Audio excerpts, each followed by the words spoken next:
હાય everyone, Tapon science એકેડમીની online lecture સિરીઝમાં બધાનું સ્વાગત છે. નમસ્કાર વિદ્યાર્થી મિત્રો, હું શૈલેષ ઝોલા આપ સર્વનું ન્યુક્લિયસના બીજા લેક્ચરમાં હાર્દિક સ્વાગત કરું છું. પહેલા લેક્ચરમાં આપણે જસ્ટ ઓવરવ્યૂ અને થોડાક એક્ઝામ્પલ, થોડાક સૂત્રની શરૂઆત કરી હતી. એ જ આપણે શરૂઆતને આગળ વધારીએ અને આજે આપણે આમ તો મોસ્ટલી થિયરી જ ભણવાની છે, બરાબર છે? તો સ્ટાર્ટ કરીએ. ચલો, તો આજે આપણે સ્ટાર્ટ કરશું સ્ટ્રોંગ ન્યુક્લિયર ફોર્સ, એટલે કે પ્રબળ ન્યુક્લિયર બળ, બરાબર? સ્ટ્રોંગ ન્યુક્લિયર ફોર્સ, હું ઇન શોર્ટ એને SNF કહી દઉં છું, બરાબર? SNF. તો સ્ટ્રોંગ ન્યુક્લિયર ફોર્સ વિશે આપણે ચર્ચા કરીએ. એની પહેલાં ઉપર લાઈન લખેલી છે જે આ બળને સમજવામાં કંઈક કામ લાગશે. તમને મેં સમજાવ્યું છે લાસ્ટ લેક્ચરમાં કે ન્યુક્લિયસમાં રહેલા કોઈ પણ પ્રોટોન અથવા ન્યુટ્રોનને સામાન્ય રીતે શું કહેવાય? ન્યુક્લિયોન કહેવાય, બરાબર છે? આપણે ખબર છે કે નહીં? તમને મેં કીધેલું છે કે ન્યુક્લિયસની અંદર શું છે? પ્રોટોન અને ન્યુટ્રોન. અત્યારે આપણે એવું માનીએ છીએ કે પ્રોટોન અને ન્યુટ્રોન છે. તો એક કોઈ પણ પ્રોટોન કે કોઈ પણ ન્યુટ્રોન હોય એને બેન ભેગા થઈને, બરાબર છે, સામાન્ય રીતે શું કહેવાય? ન્યુક્લિયોન. તો પ્રોટોન હોય એને તમે ન્યુક્લિયોન કહી શકો અને ન્યુટ્રોન હોય એને તમે ન્યુક્લિયન કહી શકો. માનો તમે એમ કહું કે ભાઈ કોઈ ન્યુક્લિયસ છે, એમાં 5 પ્રોટોન છે અને 5 ન્યુટ્રોન છે, તો એમ કહેવાય કે એમાં 5 ન્યુક્લિયોન છે અને 5 ન્યુક્લિયોન છે, તો કુલ થશે 10 ન્યુક્લિયોન, બરાબર કે નહીં? તો લખ્યું જ છે કે માનો કે કોઈ ન્યુક્લિયસ છે XZ, એમાં Z પ્રોટોન છે એ પરમાણુ દળાંક છે અને A - Z જેટલા ન્યુટ્રોન છે. તો કુલ કેટલા છે પ્રોટોન અને ન્યુટ્રોન ભેગા થઈને? એ. તો એ જે છે એને શું કહેવાય? ન્યુક્લિયસમાં કુલ એ જેટલા ન્યુક્લિયોન છે. તો ન્યુક્લિયોન એટલે કે ન્યુક્લિયસમાં રહેલો કોઈ પણ પ્રોટોન અથવા કોઈ પણ ન્યુટ્રોન એને કહેવાય ન્યુક્લિયોન. અને કુલ કેટલા ન્યુક્લિયોન હોય? તો પરમાણુ દળાંક જેટલા, બરાબર? ઓકે, ચલો આગળ વધીએ. તો હવે આપણે સ્ટાર્ટ કરીએ સ્ટ્રોંગ ન્યુક્લિયર ફોર્સ. એકદમ થિયરિટિકલ છે અને તમને જે સિલેબસમાં છે એ આમ તો બહુ ઓછું કહેવાય અને બહુ ડિટેલમાં નથી, પણ ઘણું સારું છે કારણ કે ઘણું કોમ્પ્લિકેટેડ છે. આપણે જે પણ બળ ભણ્યા છીએ, ગુરુત્વાકર્ષણ બળ F = G m1 m2 r², કે ભાઈ કુલમ બળ, કે ભાઈ F = K Q1 Q2 r², એ જેટલા ઇઝી છે એટલો ઇઝી નથી, બહુ ડિટેલમાં છે, બરાબર? કોઈ ભવિષ્યમાં આગળ જઈને કદાચ આમાં રિસર્ચ કરે તો અલગ વસ્તુ છે, બાકી બહુ ડિટેલમાં આપણે ભણવાનું પણ નથી અને તમને ભણાવવાનો પણ નથી, કારણ કે જેટલી જરૂર છે એટલું તમને મેં પીરસવાનો છું, બરાબર? તો તમને જે માહિતી આપી છે સ્ટ્રોંગ ન્યુક્લિયસ બળ વિશે બહુ ઓછી છે. ચલો, એ બહુ ઓછી માહિતીને આપણે ધીમે ધીમે પચાવીએ. ચલો, શું કહીએ? જો પહેલી વાત તો એ કે જે સ્ટ્રોંગ ન્યુક્લિયર બળ છે વિદ્યુત ભાર પર આધાર રાખતું નથી, બરાબર છે કે નહીં? કે ભાઈ વિદ્યુત ભાર કણ હોય તો સ્ટ્રોંગ ન્યુક્લિયર બળ લાગે, એવું છે નહીં. ટૂંકમાં એ મતલબ શું થયો? વિદ્યુત ભાર રહિત કણ વચ્ચે પણ લાગે. હવે ન્યુક્લિયસની અંદર આપણે કોની ચર્ચા કરવાની છે? ન્યુટ્રોન અને પ્રોટોનની, બરાબર? કોની ચર્ચા કરવાની છે? ન્યુટ્રોન અને પ્રોટોનની. હવે ચલો, પ્રોટોન તો વિદ્યુત ભાર રહિત છે, વિદ્યુત ભાર વાળો છે, પણ ન્યુટ્રોન તો વિદ્યુત ભાર રહિત છે. તો શું ન્યુટ્રોન વિશે લાગે? હા, લાગે, બરાબર. કારણ શું? પહેલી લીટી શું કહી છે? પહેલી જ લાઈન એમ કહે છે કે પ્રબળ ન્યુક્લિયર બળ છે વિદ્યુત ભાર પર આધાર રાખતું નથી, બરાબર? ચલો, કોના પર લાગે છે? તો પહેલી વસ્તુ એ, હવે તમે અત્યારે શું ભણો છો? ન્યુક્લિયર ચેપ્ટર ભણો છો, ન્યુક્લિયસ ભણો છો, બરાબર છે? એમાં પાછું નામ છે સ્ટ્રોંગ ન્યુક્લિયર ફોર્સ, વચ્ચે ન્યુક્લિયર આવે છે. એક વસ્તુ બાકી કે આ જે બળ છે ને કંઈક ન્યુક્લિયસ સાથે લેવા દેવા છે, આ એવું જ છે, માત્ર ને માત્ર ન્યુક્લિયસ સાથે જ લેવા દેવા છે. કેમ? બીજી લાઈન વાંચીને ખબર પડી જશે કોની વચ્ચે લાગે. તે માત્ર, એક શબ્દ ઉમેરી દેજો, માત્ર ન્યુક્લિયસમાં રહેલા 2 પ્રોટોન વચ્ચે, 2 ન્યુટ્રોન વચ્ચે અને પ્રોટોન અને ન્યુટ્રોન વચ્ચે લાગે. એટલે એમ કહી શકાય તે ન્યુક્લિયસમાં રહેલા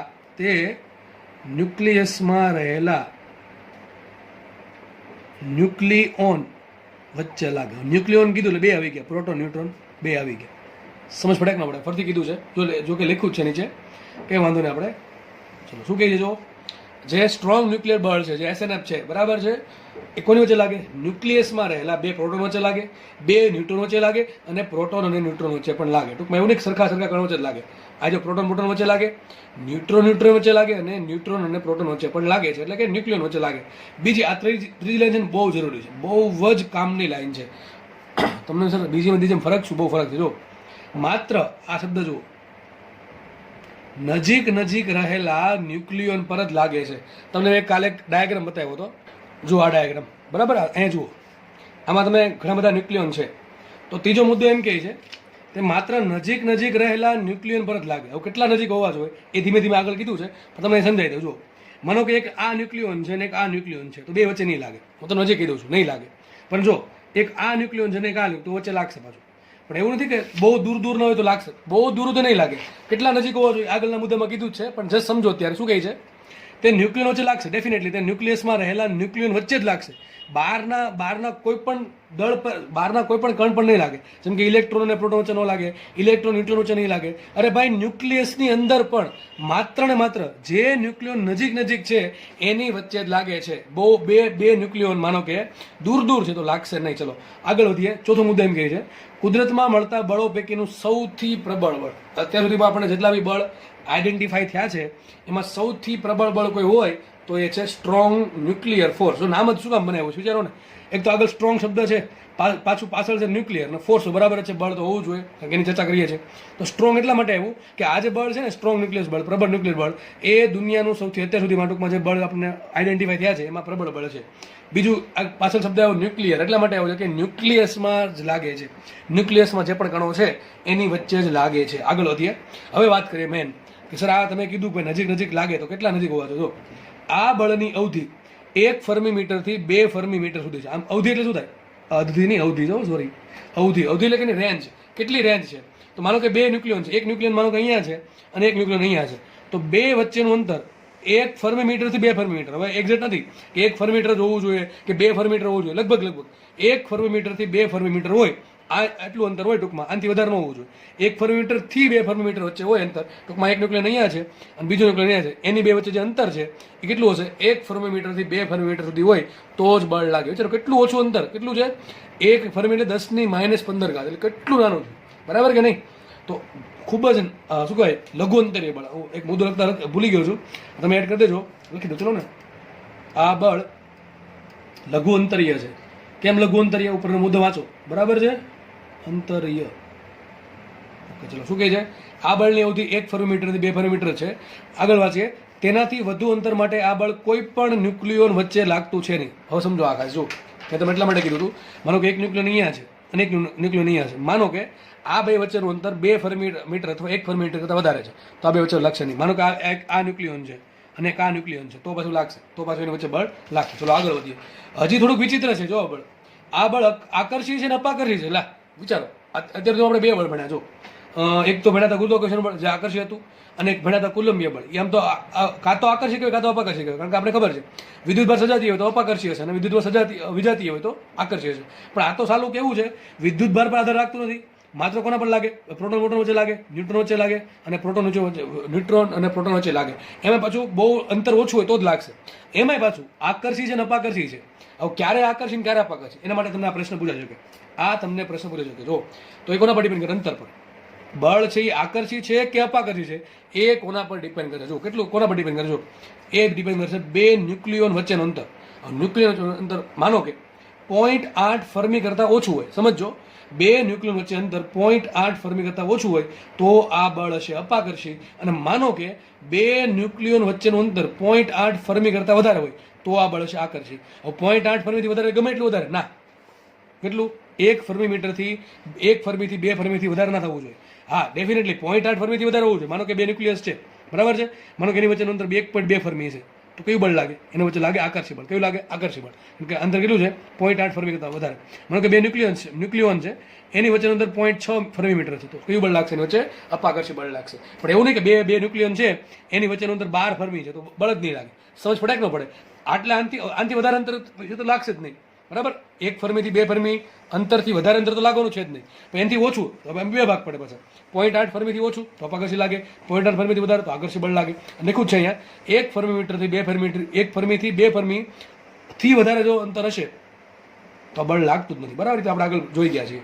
ઓકે, તો ક્યારે આકર્ષી છે, ક્યારે અપાકર્ષી છે, ક્યારે નહીં લાગે, બધું ખાસ યાદ રાખવાનું છે.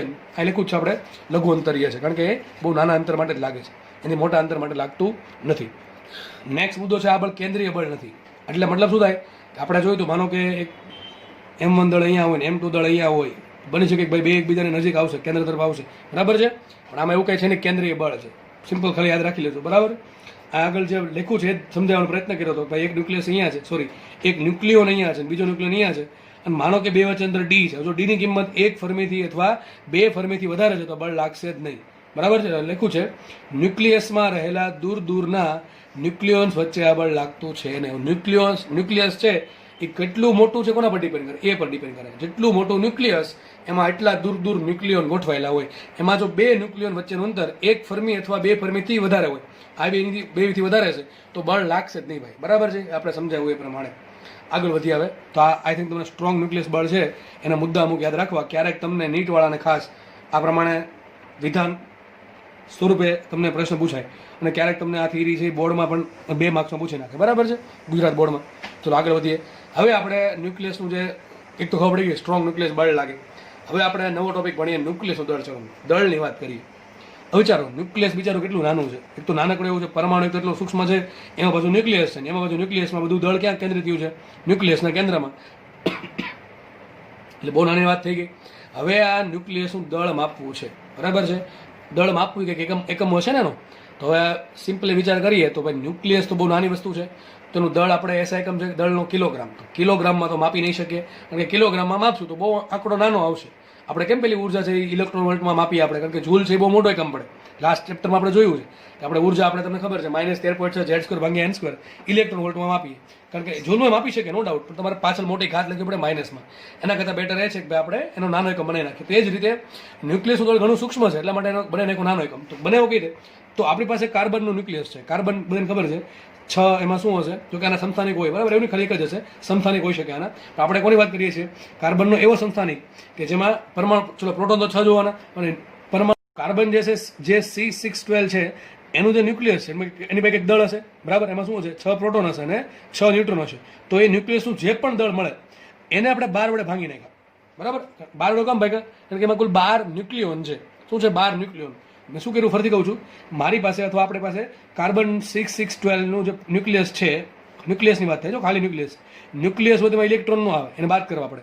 તો જે કાર્બન C612નું જે ન્યુક્લિયસ છે એનું જે પણ દળ છે એના 12 વડે ભાંગી નાખ્યા તો આપણને જે દળ મળ્યું, 12 વડે ભાંગવાથી જે દળ મળે છે એ દળને કંઈક નવો એકમ કહી દીધો. એ એકમ છે એટોમિક માસ યુનિટ, જેને ઘણી વખત કહેવાય લખવું છે 1 AMU, અથવા ઘણી વખત ખાલી આવું લખવું 1 U, સિમ્પલ યુ પણ લખવું હોય તો AMU લખે કે યુ લખે બધું સરખું છે. બરાબર છે? તો કઈ રીતે મળે AMU? જો આ શું કામ કર્યું આપણે? દળનો મારે નાનો એકમ જોઈએ છે એટલા માટે. તો દળનો નાનો એકમ કઈ રીતે મેળવો? કાર્બન C612નું જે ન્યુક્લિયસનું દળ છે એને 12 વડે ભાંગ્યા તો જે પણ દળ મળે છે એને કીધું 1 AMU. હવે કાર્બન C612નું જે દળ છે એ આપણે માસ સ્પેક્ટ્રોમીટરનું સાધન આવે એનાથી માપી શકીએ. બહુ ડિટેલમાં જવાની જરૂર છે નહીં. એ જે પણ દળ આવ્યું હશે એને 12 વડે ભાંગો તો કંઈક આવો આંકડો મળો 1.660539 કિલોગ્રામ. તો આ જે દળ છે એને નામ આપ્યું 1 AMU અથવા સિમ્પલ 1 U. બરાબર? 1 U કયો કે 1 AMU બધું સરખું છે. બરાબર છે? આપણે ગણતરી માટે આટલો મોટો આંકડો નહીં લઈએ, તો આપણે લેશું ખાલી 1.66 કિલોગ્રામ. બરાબર? તો યાદ રાખજો 1 AMU. જો આવું ઘણી વખત પૂછે હો ભાઈ, ખાસ બોર્ડમાં આવે MCQ પૂછી નાખે, આવું ગુજકેટમાં પૂછી નાખે કે 1 AMU બરાબર કેટલા કિલોગ્રામ, પછી ઘણી ગ્રામ પૂછે કે મિલીગ્રામ પૂછે કે માઇક્રોગ્રામ પૂછે, આપણને કાંઈ ફરક પડતો છે નહીં, કારણ કે એક સંબંધ યાદ હોવો જોઈએ. તમને યાદ હશે પ્રોટોન દળ કેટલો? પ્રોટોનનો દળ લગભગ તમને કદાચ યાદ હોય તો મેં ચેપ્ટર 1માં કીધું હતું પ્રોટોનનો દળ હોય 1.67 10⁻27 કિલોગ્રામ. જો કાંઈ એક્ઝેક્ટ નથી, પાછળ આંકડા હોય હજી. આમાં જેમ પાછળ આંકડા છે આમાં પણ પાછળ આંકડા છે, એનાથી થોડુંક ઓછું. અહીં 67 આવે 66 આવે, બસ યાદ રહી જશે. કદાચ આ યાદ રહી ગયું હોય તો હવે યાદ રહી જશે. આ ઘાત તો 27 ઘાત જ આવે એમાં બેમાં. બરાબર છે? અને ન્યુટ્રોનનો દળ થોડુંક વધારે હોય. પ્રોટોનના દળમાં પાછળના આંકડા અને ન્યુટ્રોન દળના પાછળના આંકડા જોશો ને તો ન્યુટ્રોનના પાછળના આંકડા પ્રોટોન કરતાં મોટા છે. એટલે આપણે એમ માનીએ કે ન્યુટ્રોન છે એ પ્રોટોન કરતાં થોડોક જ ભારે છે, થોડોક જ, બહુ વધારે નથી, થોડોક જ ભારે છે. એટલા માટે તમને ખબર હશે મોટા ભાગના કેસમાં આપણે ન્યુટ્રોન અને પ્રોટોનનું દળ સરખું લઈએ, પણ આ ચેપ્ટરમાં નહીં લઈએ, કારણ કે આપણે વાત જ એની કરીએ છીએ. કોની પ્રોટોનની, એટલે કે ન્યુક્લિયસની વાત કરીએ છીએ. તો આપણે આ ચેપ્ટરમાં પ્રોટોનનું દળ અને ન્યુટ્રોનનું દળ સરખું નહીં માની, અલગ અલગ માનશું. બરાબર? પણ બહુ ડિફરન્સ નથી, બહુ માઇનર ડિફરન્સ છે. બરાબર છે? તો મને શું મળી ગયું? મને દળનો સૂક્ષ્મ એકમ મળી ગયો ન્યુક્લિયસનું દળ માપવા માટે. કેટલું છે? 1 AMU અથવા 1 U બરાબર શું મળશે? 1.66 10⁻27 કિલોગ્રામ. ચલો આપણે આગળ વધીએ. તો યાદ રાખજો આ કિંમત તમને પ્રશ્ન પૂછી શકે. બરાબર? આગળ વધીએ આપણે. ઓકે, ચલો હવે તમને 3 દળ આપેલા જુઓ, પ્રોટોનનું, ન્યુટ્રોનનું, ઇલેક્ટ્રોનનું. મારી પાસે પ્રોટોન દળ છે, માનો કે કંઈક આવું કંઈક છે. પ્રોટોનનું દળ છે MP એટલે it's not Madhya Pradesh, it's mass of proton. તો આટલું છે 1.67 10⁻27 કિલોગ્રામ. અને મને હમણાં મળ્યું 1 AMU અથવા 1 U બરાબર શું આવ્યું હતું? 1.66 10⁻27 કિલોગ્રામ. હવે મારી પાસે જે પ્રોટોનનું દળ છે એને મારે કિલોગ્રામમાં નહીં પણ મારે યુમાં ફેરવવું. શું કરીશ? પ્રોટોનનું દળ જે કિલોગ્રામમાં છે ને યુ વડે ભાંગી નાખીશ. એટલે કેટલા વડે ભાંગીશ? 1.66 × 10⁻27 કિલોગ્રામ વડે ભાંગી નાખું તો મને પ્રોટોન દળ શેમાં મળે? યુમાં મળે. તો આપણને કંઈક આવો આંકડો મળશે. આ એક્ઝેક્ટ નથી, બરાબર? હજી પાછળ આંકડા છે, નાના પાછળ આંકડા છે. એ તમે કરશો તો હજી આની પાછળ ઘણા આંકડા આવે, પણ મેં બધા લીધા નથી. તમને જેટલું કામનું જેટલું જ આપું છું. તો પ્રોટોન દળ મને કંઈક આટલું મળશે, 1.007 યુ. જો કેટલું છે? 1.007 યુ. લગભગ એક્ઝેક્ટ નથી, મેં તમને કીધું પ્રમાણે પાછળ આંકડા છે. તો પ્રોટોનનું દળ આપણને મળશે 1 MP બરાબર, તમે આટલું કહો 1.67 × 10⁻27 એ કિલોગ્રામમાં મળશે, અથવા આટલું કહો 1.007 યુ અથવા 1.007 AMU. આમાંથી તમારે કિલોગ્રામમાં જાવ શું કરવું પડે? 1.66 10⁻27 કિલોગ્રામ વડે ગુણવા પડે. તો શું મળી જશે તમને? કિલોગ્રામમાં મળશે, બરાબર? તો આપણે આ ચેપ્ટરમાં છે ને મોસ્ટલી દળ આપણે યુમાં જ રાખશું. શેમાં રાખશું? યુમાં, બરાબર? AMUમાં. તો પ્રોટોનનું દળ કેટલું મળશે? 1.007 યુ. ન્યુટ્રોનનું દળ મળશે 1.008 યુ. અને ઇલેક્ટ્રોનનું દળ આ પ્રમાણે મળશે 0.00055 યુ. જો ઇલેક્ટ્રોન જે પ્રોટોન કરતાં ઘણો નાનો કણ કહી શકાય. એનું કંઈક કામ છે નહીં આ ચેપ્ટરમાં, પણ જસ્ટ સમજણ માટે લખી નાખ્યું છે, બરાબર? તો આ બધા દળ શેમાં છે? યુમાં છે, AMUમાં છે, બરાબર છે? આટલા મોટા મોટા આંકડા પાછળ માઇનસમાં લખવા, દળ સૂક્ષ્મ લખવા કિલોગ્રામમાં, એના કરતાં બેટર થોડુંક અન્ડરસ્ટેન્ડિંગ વધારે આપે. ભાઈ પ્રોટોન છે એનું દળ 1.007 યુ, ન્યુટ્રોનનું 1.008 યુ, અને આગળ યાદ રાખવાની જરૂર છે નહીં, કિલો છે 0.00055 યુ. ચલો, બરાબર છે? આપણે આગળ વધી આવે. હવે આપણે નવી થિયરી, આમાં થિયરી બધી નાની નાની છે અને બધી થિયરી તમને સમજાવતો જાઉં છું, બરાબર? એટલા માટે 1 બાય 1 લીધી છે સિક્વન્સમાં. ચલો, નેક્સ્ટ આપણે ભણવાનું છે આઇન્સ્ટાઈનનું દળ ઉર્જા સમીકરણ, જે તમને બધા નામ તો ખબર જ છે, નાનપણથી કંઈક વાંચતા આવ્યા છો, બરાબર? પણ કોઈ ડિટેલમાં કંઈ ખબર હશે નહીં કદાચ. તો ચલો આપણે આ સમજીએ. જોકે જેટલું જરૂર છે એટલું હું કહેવાનો છું, કેમ કે આઇન્સ્ટાઈનનો સાપેક્ષવાદ કહેવા બેસે ને તો સમય ઘટે, ઘણો બધો સમય ઘટે, બરાબર છે? ક્યારેક વાત ભવિષ્યમાં. ચલો, તો આપણે આજે ભણશું આઇન્સ્ટાઈનનું દળ ઉર્જા સમીકરણ. ચલો, સમીકરણ બધાને ખબર છે, E = mc². હું તમને ઉપર છેલ્લી માહિતી આપી દઉં. આઇન્સ્ટાઈન પહેલાના વૈજ્ઞાનિકો એવું માનતા હતા કે ઉર્જા એ અલગ વસ્તુ છે અને દળ એ અલગ વસ્તુ છે, બેન કંઈ લેવા દેવા છે નહીં. ઉર્જાનું સંરક્ષણ અલગ વસ્તુ છે, દળનું સંરક્ષણ અલગ વસ્તુ છે. પણ આઇન્સ્ટાઈને બેને ભેગા કર્યા, જેને આપણે આઇન્સ્ટાઈનનો જે રિલેટિવિટી કહે છે, બરાબર છે? થિયરી ઓફ રિલેટિવિટી અથવા સાપેક્ષવાદ. એમાં આઇન્સ્ટાઈને એવું કીધું, સિમ્પલ ભાષામાં કહું તો, તમારી પાસે જે ઉર્જા છે એનું તમે દળમાં રૂપાંતરણ કરી શકો, અને તમારી પાસે જે દળ છે એનું પણ ઉર્જામાં રૂપાંતરણ થઈ શકે. ટૂંકમાં સમતુલ્યતા આવે. ઉર્જાને સમતુલ્ય દળ હોય અને દળને સમતુલ્ય ઉર્જા. એટલે મેં જો એરો આ પ્રમાણે માર્યો છે, બે સાઈડ એરો માર્યો છે કે ઉર્જા છે, એનર્જી છે, એનું જે કન્વર્ઝન થઈ શકે માસમાં, એટલે કે દળમાં, અને જે માસ છે એનું પણ કન્વર્ઝન થઈ શકે ઉર્જામાં. કયા સૂત્ર આધારે? તો E = mc². કયું સૂત્ર? E = mc². એમ શું છે? રૂપાંતરિત થયેલું દળ. ટૂંકમાં કેટલું દળ ઉર્જામાં રૂપાંતરિત થયું છે. માનો કે m દળ છે, એ ઉર્જામાં રૂપાંતરિત થાય તો કેટલી ઉર્જા મળે? તો E = mc² ઉર્જા મળે. હું તમને બસ આટલી જ માહિતી આ ચેપ્ટર પૂરતી જરૂરી છે, આટલી જ આપીશ. બાકી ડિટેલ્સમાં જવું તો ઘણું બધું ડિટેલ્સમાં હજુ જઈ શકાય, બરાબર છે? ફરીથી કહી દઉં, આઇન્સ્ટાઈનના મતાનુસાર અથવા એના સાપેક્ષવાદ અથવા થિયરી ઓફ રિલેટિવિટી અનુસાર ઉર્જાનું દળમાં અને દળનું ઉર્જામાં રૂપાંતરણ થઈ શકે. માનો કે m ગ્રામ અથવા m કિલોગ્રામ લેશું આપણે, કારણ કે આપણે SI એકમ રાખશું, એટલે m કિલોગ્રામ દળ છે એ ઉર્જામાં કન્વર્ટ થાય તો સામે ઉર્જા મળે કેટલી? તો ઉર્જા મળશે E = mc². તો એ c² છે. c ની કિંમત શું છે? c છે પ્રકાશનો વેગ. કેટલી હોય c ની કિંમત? 3×10⁸. એનો વર્ગ કરો 9×10⁻16. વિચારો, નાનકડું અમથું દળ પણ જો ઉર્જામાં રૂપાંતરિત થાય તો ટ્રિમન્ડસ અમાઉન્ટમાં ઉર્જા મળે. કારણ શું? આ ભાઈના કારણે, c² ના કારણે. c² ની કિંમત કેટલી હોય? c છે 3×10⁸ મીટર/સેકન્ડ. એનો વર્ગ થશે c² = 9×10⁻16. વિચારો, 16 પ્લસમાં મીટર/સેકન્ડનો સ્ક્વેર.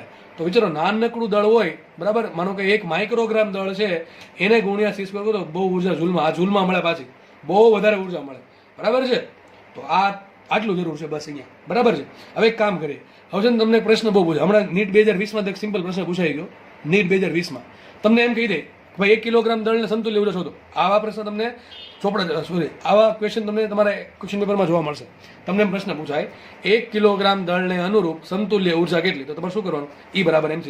શબ્દ કયા આવશે? આ શબ્દ આવશે, સમતુલ્ય શબ્દ, બરાબર છે? શું લખ્યું છે? E બરાબર શું છે? m દળને અનુરૂપ અથવા સમતુલ્ય ઉર્જા. હવે એમ તમને ગમે આપી દઉં, 1 કિલોગ્રામ, 2 કિલોગ્રામ, 10 ગ્રામ, 2 માઇક્રોગ્રામ, 2 મિલીગ્રામ, બરાબર છે? કોઈ પણ આપી દો આંકડો, તો તમને ઉર્જા મળે કે ના મળે? તમારે શું કરવું પડે? × c² કરી દેવાનું, બસ. તો આવા પ્રશ્ન રોકડા 4 માર્ક આવશે. આ પ્રશ્ન આપણે સોલ્વ કરશું જ્યારે આવશે ને ત્યારે, બરાબર છે? કે કયો પ્રશ્ન હતો અને ભવિષ્યમાં પૂછાશે. પણ ઘણાને ભૂલે જાય, કારણ કરવાનું શું? એટલે ભાઈ શબ્દ આવો જ હશે કે 5 ગ્રામ દળને સમતુલ્ય ઉર્જા કેટલી?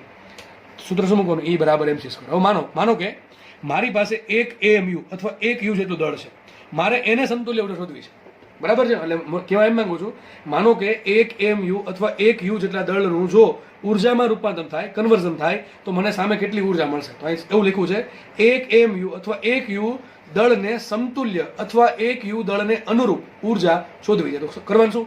કંઈ નહીં ભાઈ, એમ બરાબર મૂકી દેવાનું. શું? એક AMU મેં કિંમત મૂકી, E બરાબર મારે E શોધવું છે, E બરાબર mc સ્ક્વેર. એમ કેટલા મૂકવાના? એક AMU. હવે AMU ચાલે નહીં, કારણ શું? તમે C સમા મૂકશો મીટર પર સેકન્ડમાં અને યુ સમા મૂકશો, તમે એક યુ રાખો, ચાલે નહીં. મારે શું કરવું પડે? એક AMU નો જે આપણે દળનો જે SI એકમ છે એમાં ફેરવવું પડે. મેં એક કામ કર્યું, E બરાબર શું છે? E બરાબર આવશે mc સ્ક્વેરમાં m શું આવે? એક AMU. પણ એક AMU બરાબર શું લખવું પડશે? આપણે લખવું પડશે 1.66 10⁻27 કિલોગ્રામ. આ ફેરવીને નાખો SI માં, અને C કેટલા હોય? 3 10⁸ વર્ગ. તમે આ બેનો ગુણાકાર કરશો તમને કંઈક લગભગ આવો આંકડો મળશે, 14.94 10⁻11 જૂલ. મતલબ એવો મને ખબર પડી ગઈ. આ પ્રશ્ન પૂછાય, હવે આ પ્રશ્ન પૂછાય, IMP પ્રશ્ન. તમને પ્રશ્ન પૂછાય કે એક AMU અથવા એક યુ જેટલા દળનું જ્યારે ઉર્જામાં રૂપાંતર થાય અથવા એને સમતુલ્ય ઉર્જા કેટલી આવે? તો જૂલમાં આટલી આવે, 14.94 10⁻11 જૂલ. આટલી ઉર્જા આપણને મળે. એક AMU અથવા એક યુ જેટલા દળને સમતુલ્ય ઉર્જા અથવા એનું જ્યારે રૂપાંતરણ ઉર્જામાં થાય ત્યારે આપણને આટલી ઉર્જા મળે, બરાબર છે. 14.94 10⁻11 જૂલ. હવે 10⁻11 એટલે બહુ નાની કહેવાય. તો આપણે એક કામ કરીએ, આ જૂલમાંથી આપણે ફેરી નાખીએ ક્યાં? ઇલેક્ટ્રોન વોલ્ટમાં. તમને ખબર છે કે એક ઇલેક્ટ્રોન બરાબર શું હોય? એક ઇલેક્ટ્રોન બરાબર 1.6 10⁻19 જૂલ. તો જૂલ બરાબર શું લખાય? જૂલમાંથી તમારે ઇલેક્ટ્રોનમાં જવું હોય તો આ જવા દેવું પડે છેદમાં. તો જૂલમાંથી ઇલેક્ટ્રોનમાં જવું હોય જે પણ આંકડો છે શું પડે? 1.6 10⁻19 વડે ભાંગવો પડે. તો આપણે કહેવાય છે 14.94 10⁻11 છે, એને તમારે ઇલેક્ટ્રોન વોલ્ટમાં ફેરવા માટે 1.6 10⁻19 વડે ભાંગશો, તમને કંઈક આવો આંકડો મળશે, 9.31 ની આસપાસ 10⁸. શું મળશે? E બરાબર 9.31 10⁸ ઇલેક્ટ્રોન વોલ્ટ. હવે 10⁸ છે, 2 મિનિટ 9.31 ના સુધી જશે 931. અહીં શું છે? 10⁶. 10⁶ ને કહેવાય મેગા. તો મને નવો આંકડો મળ્યો. યાદ રાખજો, મોસ્ટ IMP તો અલગ વસ્તુ છે, પણ આ ચેપ્ટર સમજવું છે ને તો આ યાદ રાખવું જરૂરી છે. ચેપ્ટર સમજવા માટે આ યાદ હોવું જરૂરી છે, ફરજિયાત. તો મને આંકડો મળી ગયો. શું? કે મારું એક AMU દળ છે એને સમતુલ્ય ઉર્જા અથવા એક AMU દળ છે એ જો ઉર્જામાં રૂપાંતરણ પામે તો મને કેટલી ઉર્જા મળે? 14.94 10⁻11 જૂલ. આ ક્યારેક ભવિષ્યમાં પૂછાય તો આના પરથી તમે યાદ રાખી શકો, યાદ ન રાખો ચાલે, પણ મેળવતા આવડી જોઈએ. પણ મોટા ભાગે તમને પૂછશે તો આ પૂછશે કેટલી ઉર્જા મળે? 931 મેગા ઇલેક્ટ્રોન વોલ્ટ. જો ઇલેક્ટ્રોન વોલ્ટ છે, આગળ મેગા છે, આગળ આંકડો છે 931, બરાબર છે. તો જો મેં લખ્યું છે અહીંયા એક AMU બરાબર તો ના લખાય, પણ એક AMU ને સમતુલ્ય કેટલી ઉર્જા છે?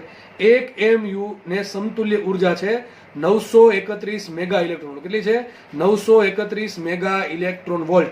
અથવા આપણે ઘણી વખત ગણતરીમાં જરૂર પડે તો આપણે એને 930 પણ લઈ લઈશું, ડિપેન્ડ કરશે. પણ મોટા ભાગે તમને જે આપશે ને એ એવા આંકડા જ આપશે કે જે આની જોડે કંઈક ઉડી જશે, કંઈક ઉડતા હશે આની જોડે, બરાબર છે. જેમ કે 1862 છે, એ બધા આંકડા જોડે ઉઠતા હોય, પણ માનો કે નહીં ઉઠતા હોય તો આપણે એની જગ્યાએ 930 મૂકીને આપણે રફલી કેલ્ક્યુલેશન કરશું. તો યાદ રાખજો, એક AMU દળ છે એને સમતુલ્ય ઉર્જા હોય 931 મેગા ઇલેક્ટ્રોન. ક્યાંથી આવે? સિમ્પલ સૂત્ર, E બરાબર mc સ્ક્વેર. તો તમારે હવે છે ને, માનો કે તમારી પાસે 2 AMU દળ હોય, કેટલી હોય? ગુણ્યા 2 કરી દેવાના. માનો કે તમારે 3 AMU ને સમતુલ્ય જોતી શું કરવાનું? 931 ગુણ્યા 3. માનો કે તમારે અડધા AMU ને સમતુલ્ય જોત શું કરવાનું? 931 ગુણ્યા અડધું. ટૂંકમાં આટલા સમતુલ્ય આટલી, તો શાકભાજીવાળા ભાવ મૂકી દેવાનો, સીધી મળી જશે. ટૂંકમાં આપણે શું કામ મેળવવું છે? દર વખતે મારા બધા સ્ટેપ ગણવાનો પડે એટલા માટે. બાકી દર વખતે E બરાબર mc સ્ક્વેર આ જૂલમાં મળે એને ભાંગી 1.6 કરી આટલી મળે, એને ગુણ્યા પાછળ જે આપણું દળ આપ્યું હોય AMU મેં કરવું પડે. એને કરતાં બેટર એ છે કે બસ યાદ રાખી આપણે કે એક AMU માં આવે તો કેટલી આવે? 931. પછી આપણે રકમમાં જેટલું AMU હોય એના પર આપણે ગુણી નાખવું પડે, બરાબર છે. તો આઈ થિંક આટલી બધાને ખબર પડી ગઈ છે, બરાબર. આટલું જ છે તમારે. આગળ વધીએ. નેક્સ્ટ આપણો ટોપિક છે દળ ક્ષતિ. શું છે? દળ ક્ષતિ. દળ ક્ષતિને સંજ્ઞા આપી મેં ડેલ્ટા એમ, અને આગળ લખ્યું છે એને અને એનું ઉર્જા સમીકરણ. ચલો આગળ આપણે ભણ્યા છીએ એ જ વસ્તુ છે, બસ થોડુંક ધ્યાન આપજો, બરાબર. બાકી એ થોડુંક ઉપરથી જશે. માનો કે તમારી પાસે, શાંતિ સમજો, હું એકદમ બેઝિકથી સ્ટાર્ટ કરું છું. માનો કે તમારી પાસે કોઈ ન્યુક્લિયસ છે. ન્યુક્લિયસને આપણે સિમ્પલ નામ આપ્યું છે XZ. ટૂંકમાં એવું ન્યુક્લિયસ છે કે એમાં Z પ્રોટોન છે અને A- Z જેટલા ન્યુટ્રોન છે, અથવા A જેટલા પરમાણુ દળાંક છે, અથવા A જેટલા ન્યુક્લિયોન છે, બરાબર છે. તો લખ્યું છે, ધારો કે આ જે ન્યુક્લિયસ છે કોઈ પણ હોઈ શકે, ઓક્સિજનનું હોઈ શકે, હાઇડ્રોજનનું હોઈ શકે, લિથિયમનું હોઈ શકે, યુરેનિયમનું હોઈ શકે, થોરિયમનું હોઈ શકે, ગમે ટૂંકમાં હોઈ શકે. ધારો કે કોઈ પણ ન્યુક્લિયસ છે એનું દળ કેપિટલ M છે. કેટલું છે? Capital M. આ ન્યુક્લિયસ છે એનું દળ કેપિટલ M છે. ક્યાંથી આપ્યું હશે?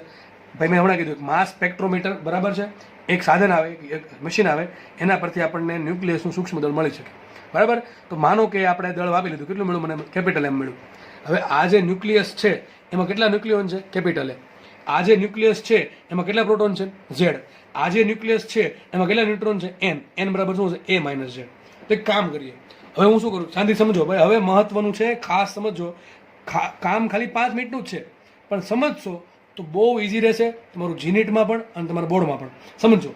હવે હું શું કરું છું, મારી પાસે આ એક આખું ન્યુક્લિયસ છે બરાબર, એનું દળ મેં માપી લીધું, કેટલું મળ્યું? કેપિટલ એમ મળ્યું. ધ્યાનથી સમજો, મારી પાસે આખું ન્યુક્લિયસ છે, એનું દળ મેં આખું માપી લીધું, કેટલું મળ્યું? કેપિટલ એમ મળ્યું બરાબર. હવે હું શું કરું છું, આ ન્યુક્લિયસને છૂટું પાડી દઉં. છૂટું પાડીશ તો મને શું મળશે? ઝેડ જેટલા પ્રોટોન મળશે. યાદ રાખજો, હું છૂટું પાડું છું અને મને એ માઇનસ ઝેડ એટલે શું મળે? ન્યુટ્રોન મળે. શું મળે? ન્યુટ્રોન મળે. અને પી પ્લસ કહી દઉં અને ન્યુટ્રોન કહી દઉં. મેં શું કર્યું, મારી પાસે આખું ન્યુક્લિયસ હતું, એનું મેં આખું દળ આપ્યું, કેપિટલ એમ મળ્યું. હવે હું શું કરું છું, આમાં જેટલા બી ન્યુક્લિયોન છે, કેટલા ન્યુક્લિયોન છે? એ ન્યુક્લિયોન. એ ન્યુક્લિયનમાં ઝેડ પ્રોટોન અને એ માઇનસ ઝેડ ન્યુટ્રોન છે. આ બેને અલગ પાડી નાખો. હવે શું કરું છું, મને આ જે ઝેડ પ્રોટોન મળ્યા એનું દળ માપું, કેટલું મળે? આપણને ખબર છે, ધારો કે એક પ્રોટોનનું દળ એમપી છે. કેટલું છે? એમપી. તો મારી પાસે કુલ કેટલા પ્રોટોન છે? ઝેડ છે. તો આવા ઝેડ પ્રોટોનનું દળ કેટલું છે? Z MP. કેટલું હશે? Z MP. સમજ પડી ગઈ? ઝેડ એમપી બરાબર છે. અને મારી પાસે હજુ શું છે? An neutron. ધારો કે કેટલા ન્યુટ્રોન છે? એન ન્યુટ્રોન છે. એન બરાબર શું છે? એ માઇનસ ઝેડ. તો મારી પાસે એન ન્યુટ્રોન છે. એક ન્યુટ્રોનનું દળ કેટલું છે? એમએન. જો મેં તમને કીધું હતું પહેલા, મોસ્ટલી આપણે દરેક ચેપ્ટરમાં એમપી ને એમએન સરખા લઈએ, પણ અહીંયા લેશું નહીં, આપણે અલગ અલગ લેશું બરાબર છે. તો માનો કે આ જે કેટલા ન્યુટ્રોન મળ્યા મને? એન ન્યુટ્રોન મળ્યા. એક ન્યુટ્રોન દળ કેટલું હોય? એમએન હોય. એમ એટલે કે માસ ઓફ ન્યુટ્રોન, એમપી એટલે માસ ઓફ પ્રોટોન બરાબર છે. તો મારી પાસે એન ન્યુટ્રોનનું કુલ કેટલું દળ થશે? N MN. તો મારી પાસે જે કુલ ન્યુક્લિયન કેટલા છે? એ છે ને બરાબર. ઝેડ પ્રોટોન ને A minus Z neutron, N neutron છે, એ બી ભેગા શું બનાવે? એ બનાવે. તો મારી પાસે આજે એન ન્યુક્લિયન છૂટા છે, એનું ભેગું દળ કેટલું આવશે? તો પ્રોટોન કેટલા? ઝેડ એનું દળ પ્લસ ન્યુટ્રોન કેટલા? એન એનું દળ. બેનો કરો સરવાળો, તો મને શું મળશે? આખા ન્યુક્લિયસનું દળ કેપિટલ એમ છે. જો આખા ન્યુક્લિયસનું દળ કેપિટલ એમ છે. અને આ જે દળ મળ્યું એ કેવા મળ્યા? હું ન્યુક્લિયસમાંથી ન્યુક્લિયોને છૂટા પાડી દઉં છું અને પછી એનું અલગ દળ માપું તો મને ન્યુક્લિયોનનું કુલ દળ મળશે Z MP plus N MN બરાબર છે. અથવા એની જગ્યાએ આવું પણ લખેલું હોઈ શકે, ઝેડ એમપી પ્લસ એની જગ્યાએ લખ્યું છે એ માઇનસ ઝેડ ઇન્ટુ એમએન. બેમાં કંઈ ફરક છે નહીં. તો આમાં શું મળ્યું મને? ન્યુક્લિયસના સ્વતંત્ર અથવા મુક્ત થયેલા ન્યુક્લિયોન્સનું કુલ દળ. સમજ પડે કે નહીં? આ શબ્દ વાંચો. આ શબ્દ મેં શું કર્યું તમને સમજાવવા માટે આ શબ્દ સમજાવ્યો છે કે ન્યુક્લિયસને છૂટું પાડી દીધું, એટલે કે એમાં જે ન્યુક્લિયોન છે, પ્રોટોન ન્યુટ્રોન છે, અને છૂટા પાડી દો ન્યુક્લિયસમાંથી, અલગ અલગ કરી દો અને પછીનું દળ આપું. કેટલું દળ મળશે મને? Z MP plus MN N MN. તો મને ન્યુક્લિયસનું ન્યુક્લિયસમાં સ્વતંત્ર અથવા મુક્ત થયેલા ન્યુક્લિયોન્સનું કુલ દળ આવશે આટલું. હવે આના પરથી મને એક બહુ મહત્વની વાત જાણવા મળી. જો આ એક્સપેરિમેન્ટ છે. માનો કે આપણે એક પ્રયોગ કરીએ છીએ, એમાં આપણે બધું 1 by 1 કરીએ છીએ. તો અહીંયા મને એક મહત્વની એ વાત જાણવા મળી કે આ જે મેં દળ શોધ્યું, અલગ અલગ દળ ન્યુક્લિયોન્સનું ન્યુક્લિયસમાંથી છૂટા પાડ્યા પછી અલગ અલગ દળ શોધ્યું એ, અને બધા જ્યારે ભેગા હતા બરાબર ત્યારે કેટલું દળ હતું? એમ હતું. આ બેમાં કંઈક ડિફરન્સ આવે છે. શું થયું? ડિફરન્સ આવે છે. સમજ પડે કે ન પડે? જ્યારે ન્યુક્લિયસ ભેગા હતા, એટલે આખું ન્યુક્લિયસ આખું બનેલું હતું ત્યારે દળ મને કેપિટલ એમ મળે છે. હવે શું કરું છું, માનો કે ન્યુક્લિયસમાંથી ન્યુક્લિયન બધા છૂટા પાડી દઈએ અને આપણે દરેકનું અલગ અલગ દળ આપીએ અને એ દરેકનું શું કરીએ? સરવાળો કરીએ તો મને દળ આટલું મળે છે. તો આ દળ ટૂંકમાં અલગ અલગ ન્યુક્લિયસ કુલ દળ અને ભેગા ન્યુક્લિયસ એટલે કે ન્યુક્લિયસનું દળ, આ ન્યુક્લિયોન્સ અલગ અલગ ન્યુક્લિયોન્સનું દળ અને આખા ન્યુક્લિયસનું દળ, બેમાં કંઈક ડિફરન્સ આવે છે. બે દળમાં કંઈક વધઘટ આવે છે. જો એવું મળશે કે આ જે દળ છે ને ઝેડ એમપી પ્લસ એ માઇનસ ઝેડ ઇન્ટુ એમએન, એ દળ આ કેપિટલ એમ કરતાં વધારે છે. જો લખ્યું છે આ જે ન્યુક્લિયસનું સ્વતંત્ર ન્યુક્લિયોન્સનું કેટલા છે? કેપિટલ એ જેટલા સ્વતંત્ર ન્યુક્લિયોન્સનું કુલ દળ જે છે એ જ્યારે બધા ભેગા થઈને ન્યુક્લિયસ બનાવે ત્યારે જે દળ મળે કેપિટલ એની કરતાં વધારે છે. આ કેટલું વધારે છે એને કહેવાય દળ ક્ષતિ. સિમ્પલ છે, વેરી સિમ્પલ છે. તમે ધ્યાન અહીંયા રાખ્યું છે તો 100% સમજાઈ જશે. ના સમજાણું હોય રિવર્સ જાઓ, બરાબર છે, જુઓ પછી બરાબર. તો મને મળી ગઈ. મને દળ ક્ષતિ કોને કહેવાય?